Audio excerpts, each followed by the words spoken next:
Hi and welcome to Tengy Reviews The Twilight Zone. I'm Tengy and today's episode is Escape Clause. Escape Clause was written by Rod Serling and directed by Mitchell Leisen. The plot: Walter Bedeker is a self-centered hypochondriac trying to blame everyone around him for the ailments and problems he imagines he has. He's a man tormented by the fear of death.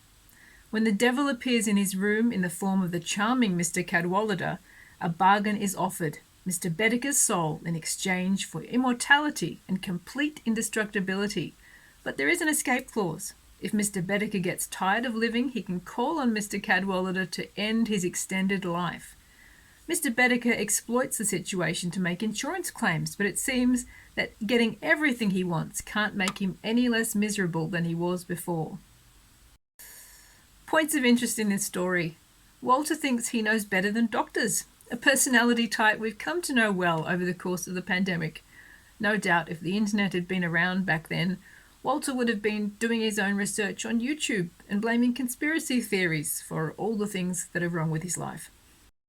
Although the tone of this episode is sort of comedic, it has oddly shocking moments in it. Mr. Bedeker throwing himself under the moving train to test his indestructibility, the death of his wife and his absolute indifference about it, and the image of Bedeker dead at the end with his eyes open.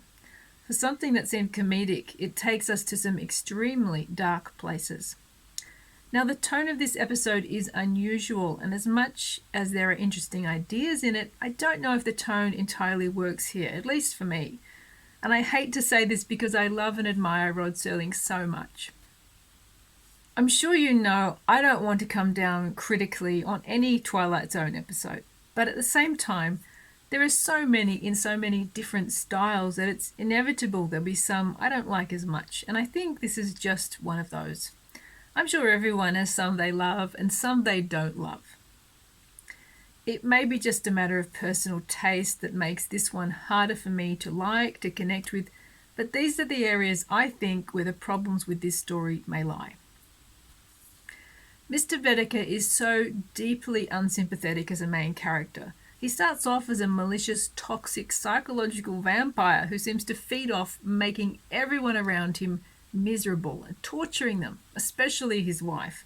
He seems almost sadistic in his dealings with those around him. But after he gains immortality, he's even worse. He seems like a complete psychopath, and more than just tormenting his wife, he's partly responsible for her death and kind of laughs about it. People who witness him being run over by the train are clearly traumatized by it.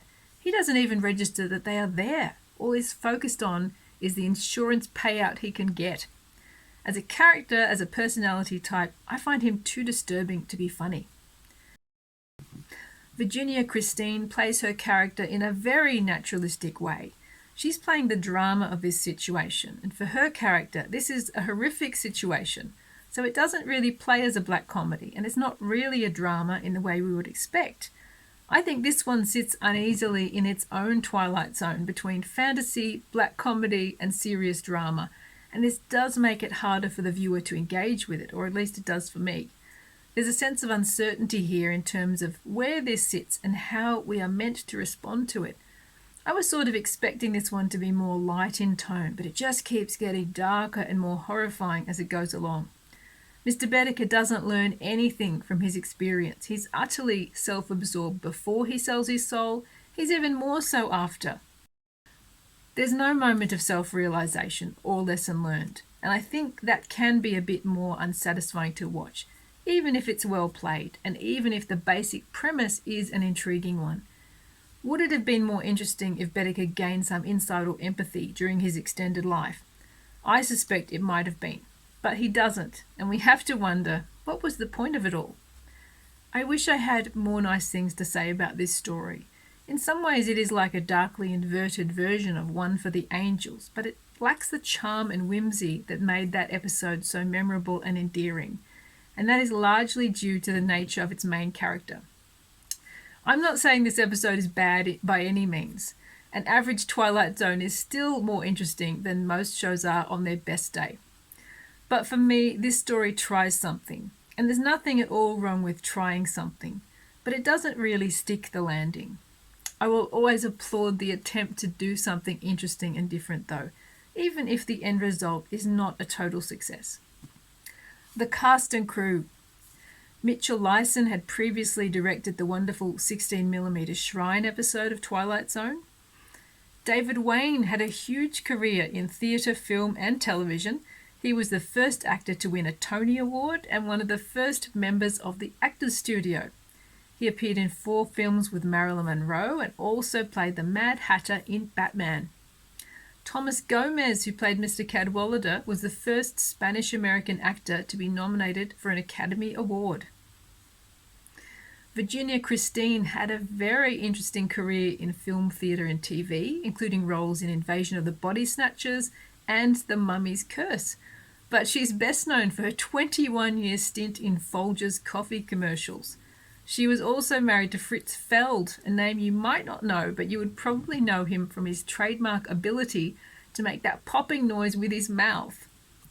Dick Wilson, who played Jack the Insurance Man, appeared in pretty much every TV show you can think of, as well as movies, but was best known for appearing in over 500 commercials for Charmin toilet paper, apparently earning over $300,000 a year from his commercial work alone. Nice work if you can get it. Joe Flynn as Steve the Insurance Man is best known for his role in the very popular McHale's Navy. Raymond Bailey, who played the Doctor, is a very familiar face from his role as Mr. Drysdale in the Beverly Hillbillies. To sum up, an interesting effort, but the malicious and miserable main character make this episode hard to like, and his trajectory makes it hard to really care what happens here. What are your thoughts on Escape Clause? Am I missing something here? Do let me know in the comments. If this is a favourite of yours, I would love to hear why and what you like about it. If you've enjoyed this video, please feel free to like and subscribe for more Twilight Zone reviews and other weird film fun. Thank you so much for joining me today. I hope you can join me next time when we move on to The Lonely. I hope to see you then. Bye.